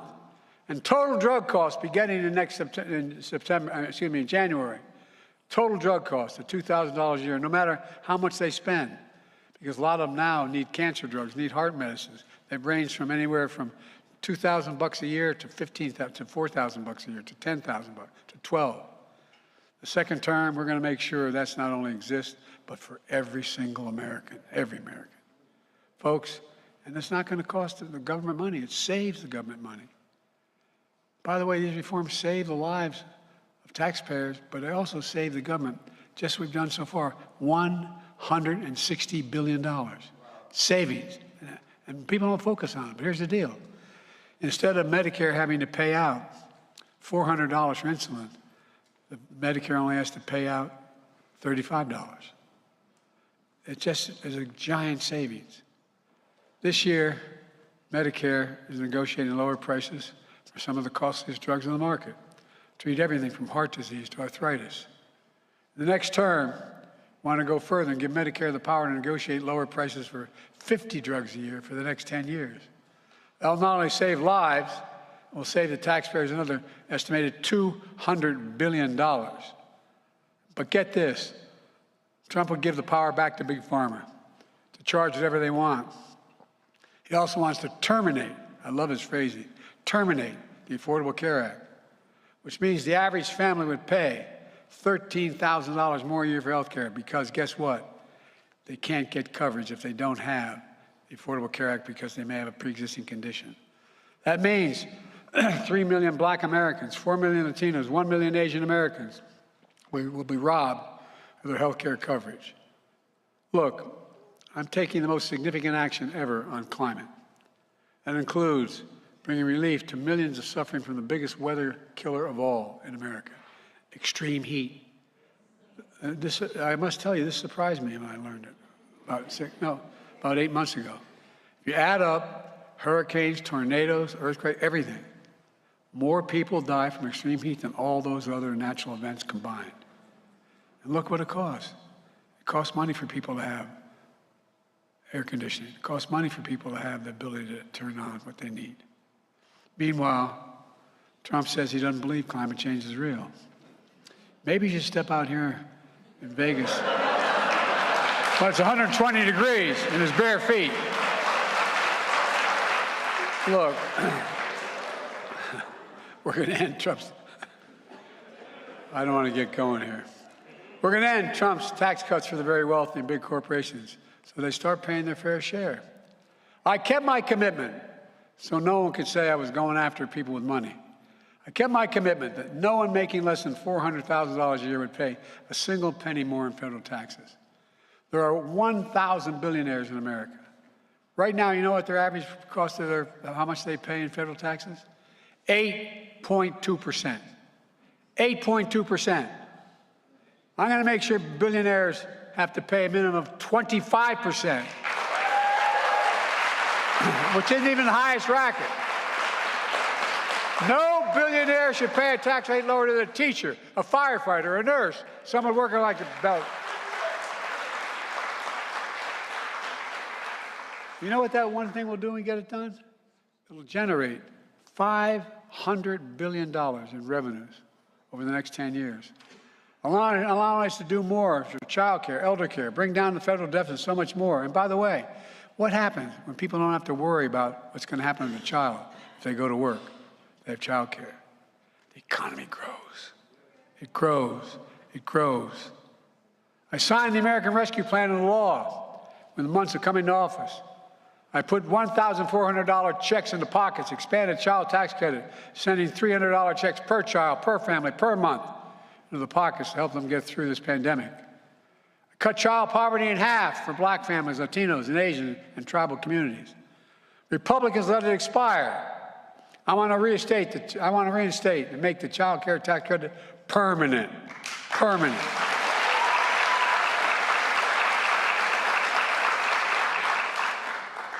There's so much more I want to say to you, but I'm resisting. I'm told I should shorten this up a little bit. Let me close with this. I look at all of you, I see your talent, your dedication. Most of all, I see the dignity of your work. That's what I can honestly say. Honest to God, I've never been more optimistic about America's prospects than I am now. Never. We just have to remember who we are. We're the United States of America. There is nothing beyond our capacity when we do it together and work together. And that's what we're going to do. God bless you all, and may God protect our troops. Thank you, thank you, thank you. Folks, you were just watching President Joe Biden there speaking at the Prosperity Summit there in Las Vegas, put together by Congressman Steven Horsford. I'm going to go to Niambi Carter. Niambi, again, you heard what the president laid out there. We heard what he laid out in the NAACP speech. Again, as I'll say, you can have that minstrel show at the Republican National Convention, having them roll out DEI Monday, having the chick with the tattoo stamped on her forehead speak, who's irrelevant, as well as them other black Republicans. But out of all of those speeches last night, Mark Robinson, Tim Scott, John James, all of them, you did not hear anything specific to Black America. Niambi, you keep hitting that mute button. Sorry, the only appeal that's significant that they can make to Black America is that we're different, but they haven't done anything. I mean, the only thing that's really in the offing is ending all of the things that Joe Biden was talking about are things that Black people really care about, like the earned income tax credit, like student loan forgiveness. And I, like Larry was just talking about, I'm one of those student loan forgiveness people. So I really appreciate the Biden administration this go round. That's something very tangible in our hands. The cost of medication. I had a mother who was diabetic. That is important when we're talking about people on fixed incomes and their daily life being affected in really significant and tangible ways. There is nothing that any of these people have besides the fact that they're Black. That's the only reason they're included at the RNC. And I think the idea, and I think this is why it gets really insulting and why you need the Biden administration to keep making speeches like this and to keep talking about this record, is because all of these people are there to say, trust us, it's going to be better, it's going to be different. Well, we had 4 years of Donald Trump and nothing of any purchase happened for Black America. And when we think about what the recovery has looked like, I think we can all say that in varying ways, things have trended in the upward direction. It doesn't that everything is shared equally across our communities. There are still significant gaps in terms of class, et cetera. But to say that the world does not look better now than it did at the end of 2020, I think is objectively not true. And whether we're talking about the money that we have in our pockets today because of things like public service. Niambi, your signal. Jobs reports that have steadily been trending upward. We can all say that things are better now. Sorry, your signal was freezing there on us. Mustafa, look, when you look at policies, Donald Trump, if he gets in, he is going to try to claw back that $167 billion from student loan savings. That's going to happen. You read Project 2025. They want to end overtime. They want to do so many things that impact working people. I don't know what people out there are thinking. If there's somebody who's undecided, they need to understand this Trump gets in, they want to deregulate, they want to let these companies do whatever when it comes to our air, our water, our land. I mean, it is going to be, and the Supreme Court is already weighed in with a Chevron decision. These people are going to let corporate greed run amok. And if you are not in the top 1% to 2%, you are screwed. Well, you know, when you look at Project 2025, when you look at Agenda 47, which is the other part that Trump and Vance and them are trying to move forward, and the two come together, you begin to have a clearer picture about who is sacrificable in America and who will be the beneficiaries of these policies. When you look at our community, you know, folks should be able to take the Republican and Democratic label off and just look at the sets of policies that each one is proposing.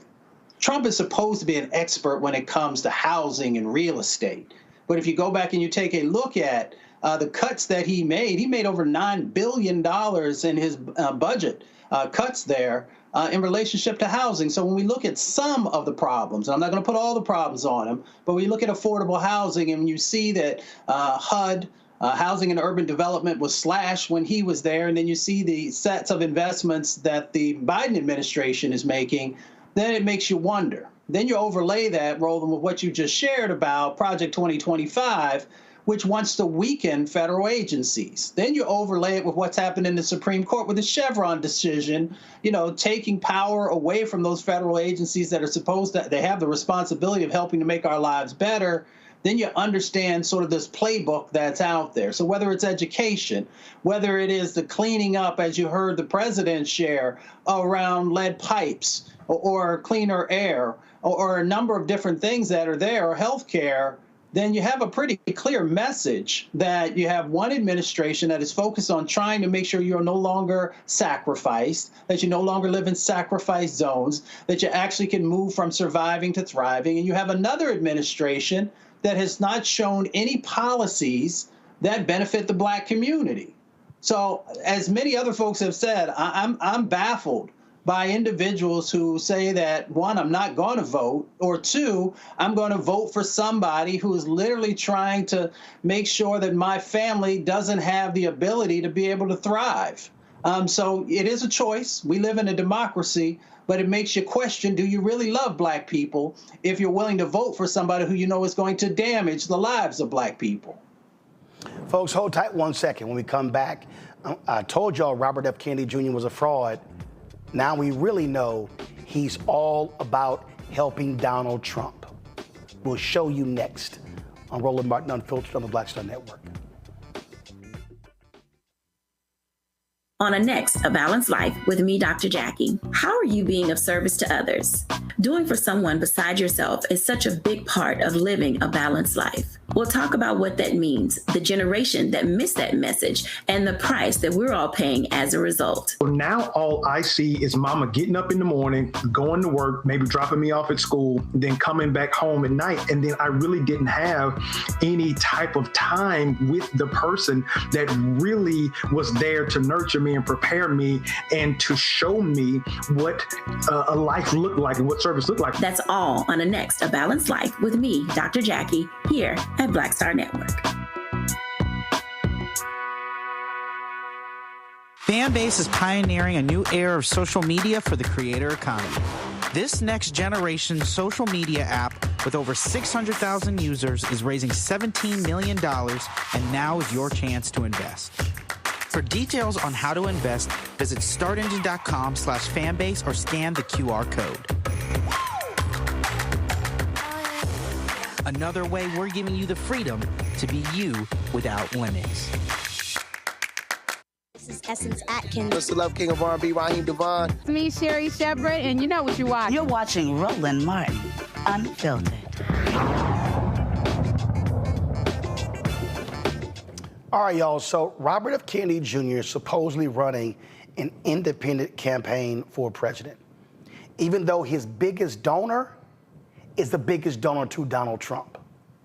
Well, today, this video dropped of a phone call between Robert F. Kennedy Jr. and Donald Trump that was shot by Robert F. Kennedy Jr.'s son, that was uploaded to the internet. Now, Kennedy Jr. has apologized for this leak, but thank goodness we now know exactly where he stands. Listen to this. I agree with you, man. Something's wrong with that whole system. And, it's the doctors you find. Remember I said I want to do small doses. Small doses. When you feed a baby, Bobby, a vaccination that has like 38 different vaccines, and it looks like it's meant for a horse, not a 10-pound or 20-pound baby. It looks like you should be giving a horse this. And do you ever see the size of it, right? It's this massive. And then you see the baby all of a sudden starting to change radically. I've seen it too many times. And then you hear that it doesn't have an impact, right? But you and I talked about that a long time ago. And anyway, I would love you to do something. And I think it'll be so good for you and so big for you. And we're going to win. We're going to win. We're way ahead of the guy. And, he's interesting. It was very nice, actually. He called me. said, how did you choose to move to the right?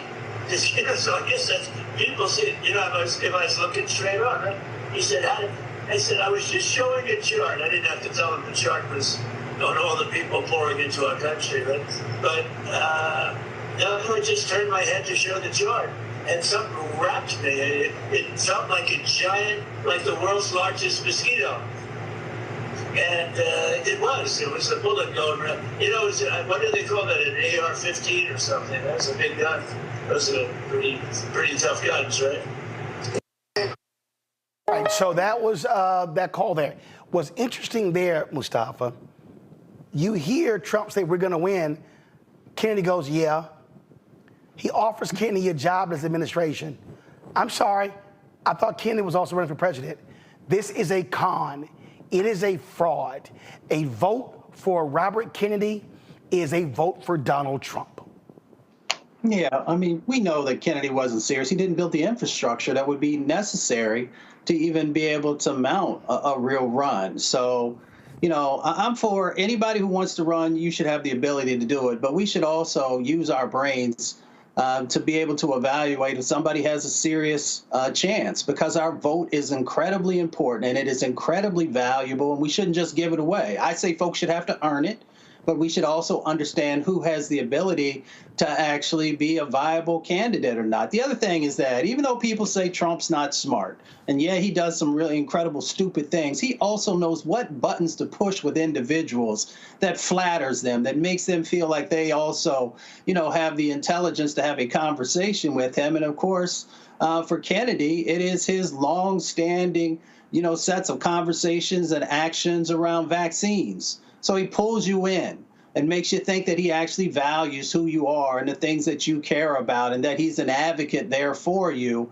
And all along he's playing you, So I'm just amazed that people are always sort of reeled in to this type of foolishness. But, folks have choices. And of course, we understand that Kennedy is supposed to be a spoiler. They understand that they only have to carve off certain percentages from each sets of communities to be able to be competitive. So folks just understand the game. And Larry, listen, go to my iPad, Elise. Look, you see it right here.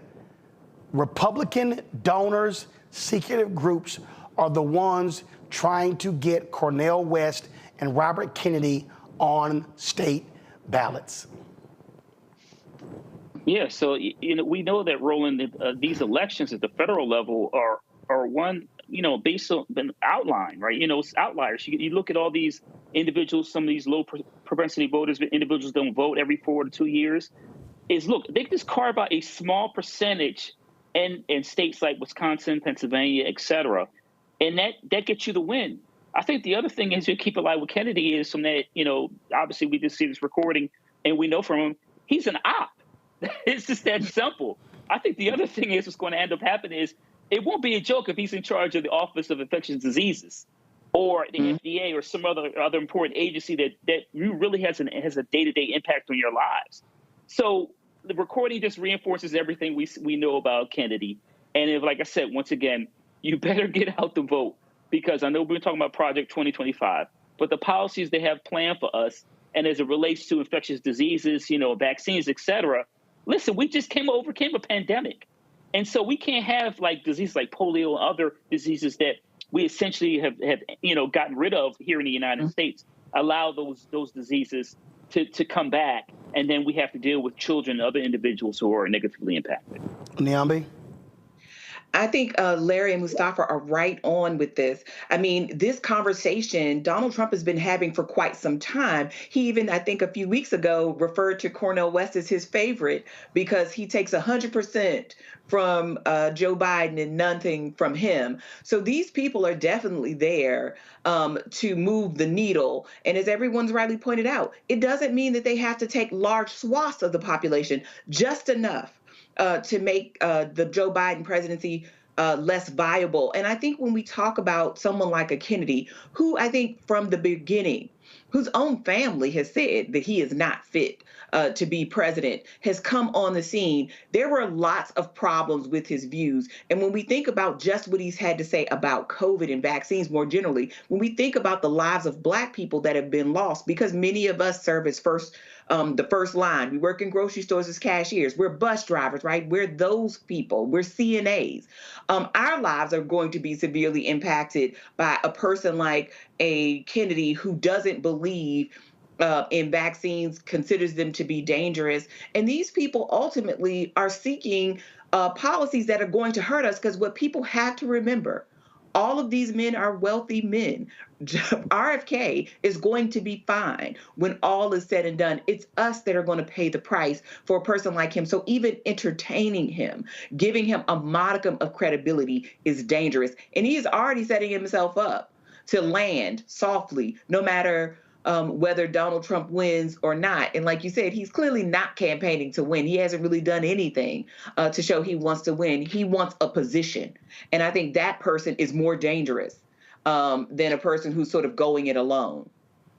Absolutely. Hey, I want to show you all this new ad the Lincoln Project dropped regarding Project 2025. Check this out. Welcome to the Trump 2024 Convention, brought to you by Project 2025. This week in the horrible city of Milwaukee, Wisconsin, you'll see the best of the Trump Project 2025 party. It's a bold vision for a bright future. With Trump Project 2025, you'll love how new tariffs will make everything more expensive and set off runaway inflation. We know you'll appreciate paying for the big tax cut our struggling billionaires need. When you seniors are done freeloading, check out Project 2025's plan to end Medicare, Medicaid, and Social Security. So get out of that nursing home bed and get back to work.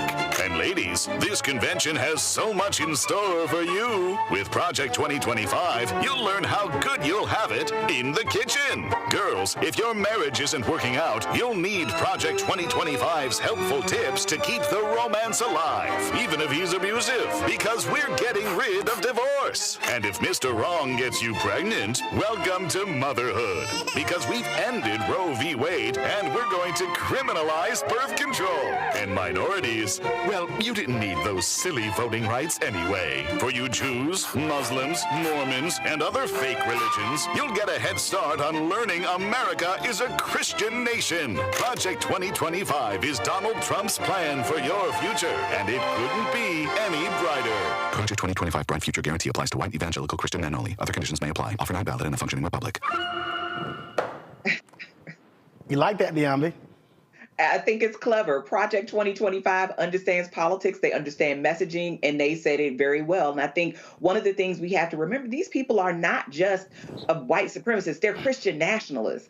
And they have a vision of the world that they want to impose on the rest of us that have no bearing and no relationship to the Constitution that most of us know and understand. So these people absolutely want to make their religion the state religion. They were already started in places like Louisiana, and other places where they're putting the 10 Commandments in the classroom. I mean, these people will not stop until they reach a place that they think is acceptable in the eyes of the God that they serve. And I don't think that's a God that looks like most of the gods we serve. So this is dangerous.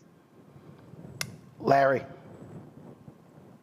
We mess around, the United States is going to be like a bad science fiction movie in a couple of months, Roland. This is not a joke. And, the Lincoln Project always does a really good job of messaging and reaching out to people. And I hope that particular, message is being delivered to individuals who might decide to vote for Donald Trump. But this is not a joke. And, some of those black and white stills you saw of decades going by, we could end up right back there in a couple of months if we're not careful. Mustafa. It makes you wonder, why is it that the Democrats haven't been able to create these types of educational messages that are very clear and to the point? And if you see that the Lincoln Project is able to do it, then maybe you need to start making investments in other places with those who can also share these very important lessons You know, it's interesting also, Project 2025, you know, if you're from the street, you understand. It's telling you, I'm going to punch you in your mouth. And they're asking you, what are you going to do about it? And so we still have individuals who are willing to just like take a step back and be like, well, you know, it's going to be what it's going to be. No, it's going to be what it's going to be if you don't get engaged, if you don't vote. And not just vote, but really to think clearly about what do you want the future of your community to look like?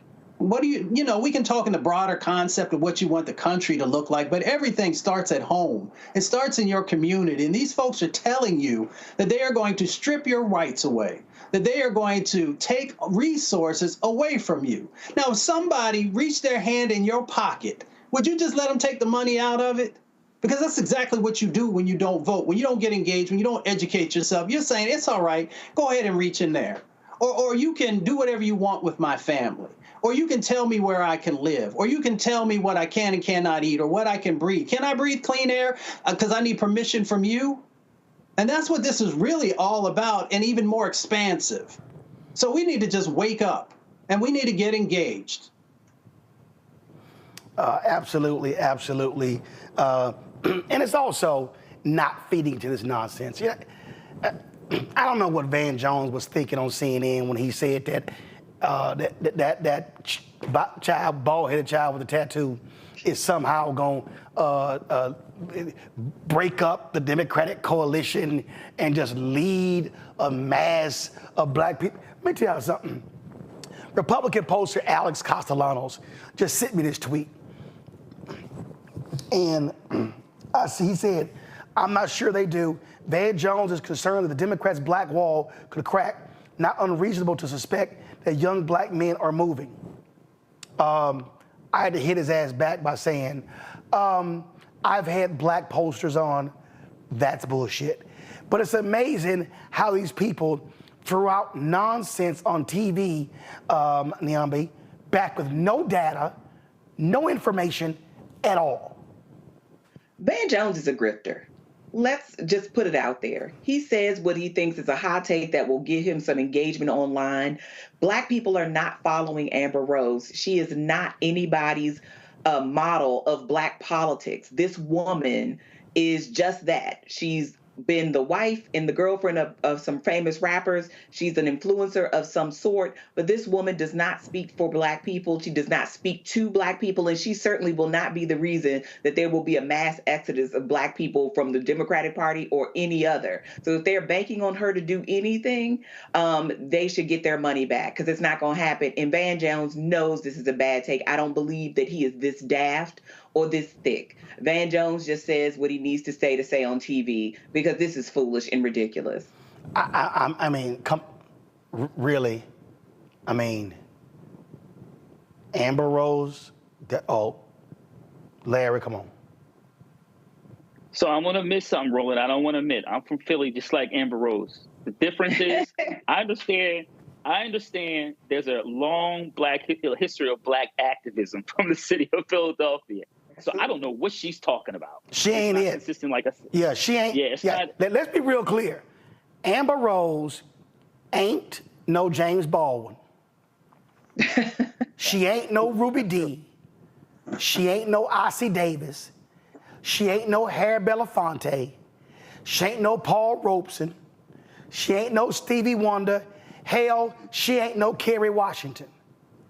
She can't even touch black folks in entertainment who've been involved in activism and politics. Yeah, and it's just sad. I mean, you know, and the other thing about the Republican Party, they're always finding these black folks that are like C or D actors or entertainers. I don't know what it is, because they can't find black folks who actually have an idea about how dangerous these policies are and articulate it. Look, she got what she wanted, but what all it did was cost her soul. And so I've heard some of her story talking about being a single mother and all these other things. But what about her sons? I mean, this is real. This is going to impact their life if Donald Trump gets in office. And once again, once he gets what he wants, you know, she spoke yesterday. Once he gets elected, he's going to continue to strip all the rights away from women. And this is going to have a particularly negative impact on black women, these policies.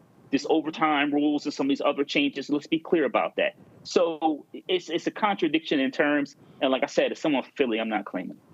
I just sit here and laugh, Mustafa, at somebody give a speech and it's like, oh my God, that was amazing. That was wonderful. Oh my God, that.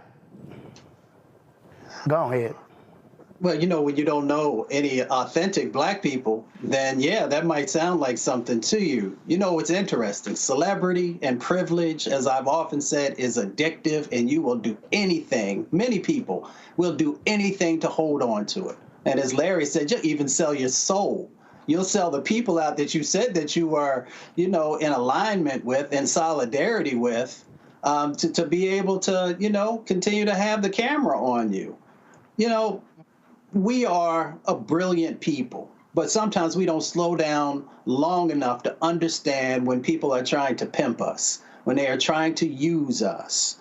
And the Republican Party, well, in the form and fashion that it is at this particular moment, has no problem, not only in having a minstrel show, but also in trying to find ways to pimp us.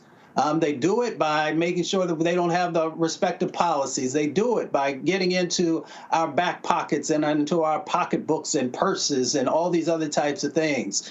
And sometimes we're not paying attention. And that's why not only this network, but other folks who folks have trust in are so incredibly important to say, maybe you need to take and pay attention to what's going on here, or here's some information that you can then read and dissect and then start to make the decisions that will be beneficial for your community. So I'm very clear. Black folks is the only folks that can speak for Black folks. Period. End of conversation. Larry, Niambi, Mustafa, I appreciate y'all being on today's show. Thank you so very much. Folks, that's it for us. Be sure to support the work that we do here. Let me tell you something right now. I know BET got their interview today with President Joe Biden. They're going to air it tomorrow. I know Complex ran their interview with Joe Biden. But guess what? We were the only Black media outlet that actually aired his NAACP speech. That's it. None of the rest of these people, not these blogs, not BET, not Black Enterprise, not The Griot, not Blavity, not Essence, not Revolt, not TV One, not Urban One, not any of these folk. This is why this platform matters. Because see, you can't wait on mainstream media and some other Black media folk who care more about entertainment than news and information to cover the stuff that matters to us. And so your support allows us to be able to do the work that we actually do. So you can see your check and money order. P.O. Box 57196, Washington, D.C. 20037-0196. Cash App, $RM Unfiltered. PayPal, R Martin Unfiltered. Venmo is RM Unfiltered. Zelle, Roland@RolandSMartin.com. Roland@RolandMartinUnfiltered.com. And of course, don't forget, download the Black Star Network.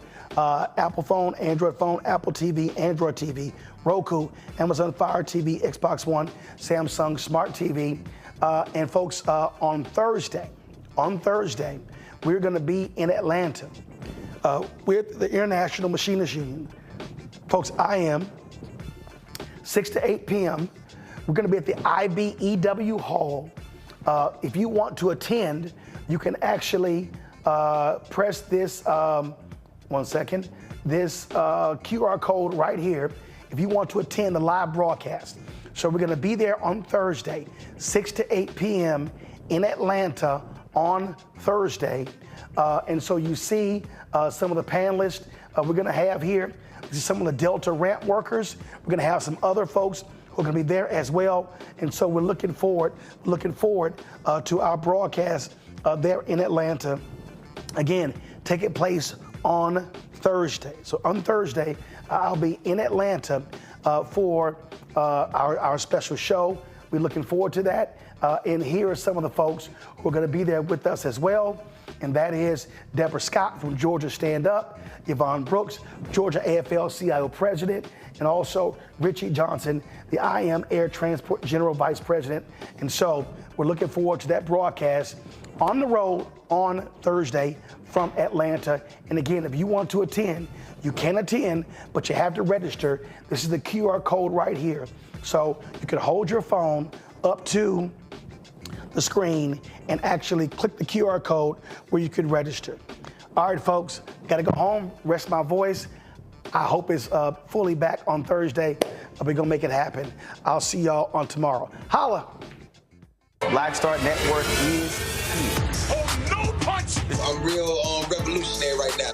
Thank you for being the voice of Black America. All momentum we have now, we have to keep this going. The video looks phenomenal. See, there's a difference between Black Star Network and black-owned media and something like CNN. You can't be black-owned media and be scared. It's time to be smart. Bring your eyeballs home. You dig?